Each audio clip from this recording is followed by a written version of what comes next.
Hey guys, it's Ben Bailey. I'm here. Now this is going to be the introduction of my stock motor Hayabusa. It's a 2009 Suzuki Hayabusa stock motor, 72-inch wheelbase. I went and picked it up out of Arkansas this past year, and it has 5,500 miles? Let's see here. 5,525 miles on it. So the original owner set it up for, I think he set it up for XDA racing, because the bike originally was purchased out of Pennsylvania. And then a guy in Arkansas bought it, and that's who I purchased it off of. But it's got Shinko tires. We got the Shinko hookup on the back. Still looking all right. It may last us another, it's got some cuts on it, but it may last us another few outings. The tracks around here are like crazy rocky, so unfortunately our tires get cuts on them. It's basically like running no prep on a bike. Then I'm running 1646 gearing, which is down two in the front and up 3 in the rear. I just swapped the gearing over. I've got a JL Design subframe, and then I've got obviously DME arm with the air shifter and air in the arm and the air shifter set up. I'm still stock shop. Got some weight reduction done some reduction to the pedals, or the clip-ons if we have to be correct. Number 21. I went ahead and removed the front fender. Now the forks are already cut. They're cut 2 inches with 1 inch of travel.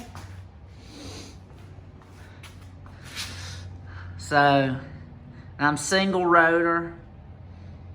I've got the Brock Sidewinder.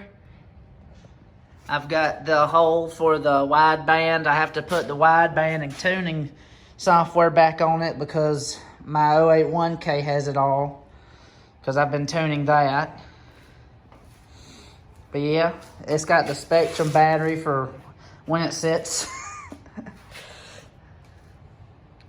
But yeah, it's pretty dope. This round we're going to do some winter mods.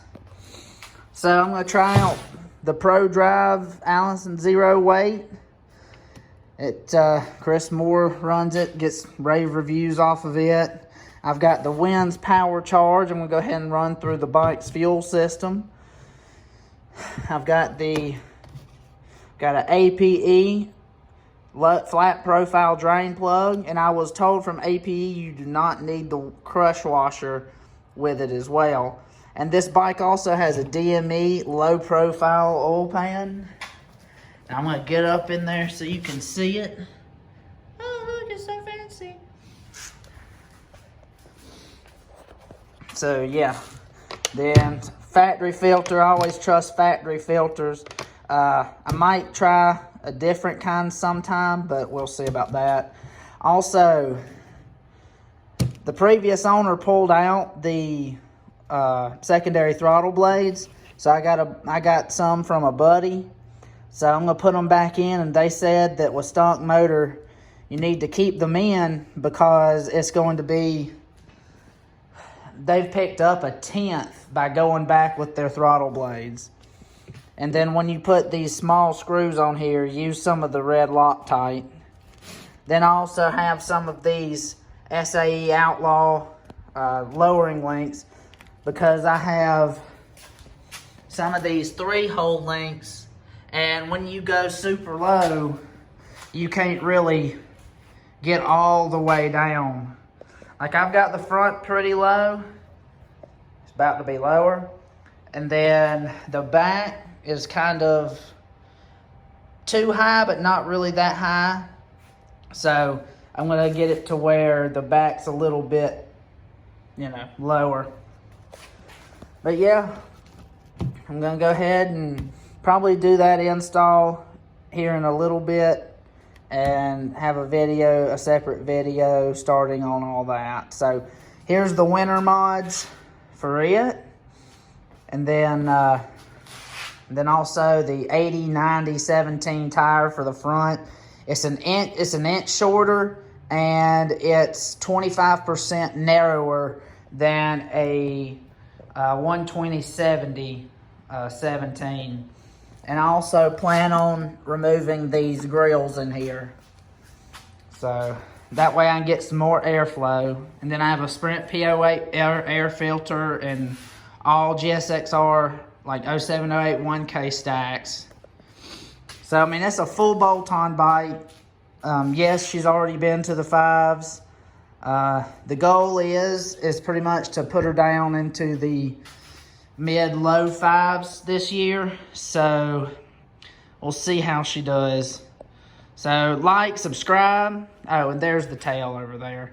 So like, subscribe, and you know, if you have any questions, ask them. I plan on getting some mods, these mods done, and videoing the mods, so you guys can pretty much see how, you know, the installation of all this, how to install those, how to drain oil, or, well, that's self-explanatory, do the oil change, and then I'm going to run that through it. So, alrighty. And, yeah, just like, subscribe, hit that bell, and we'll see y'all next time. Alright, guys, one thing I need to clear up is when I was in the video saying that these are going to go lower than those, and I wanted low and all, you don't want to go slammed low, but with these being 3-hole, what I need to do is be between this and this hole. So I have to grab these aftermarket adjustable links. That way I can get where I need to go, because it all needs to tie into the shop and how this bike will squat and things like that. So it's all with suspension set up, so I have to set these to a little bit longer. So I'm not exactly slamming the bike, you just have to set the bike up to where it's gonna squat and go. And you can't just slam these bikes. So slam the bikes in the rear, yeah, you can slam them in the front, but really it needs a whole suspension to tie together. The whole suspension needs to tie together. So that's the reason for these, and those will be pulled off and for sale. So thanks, guys, and stay tuned.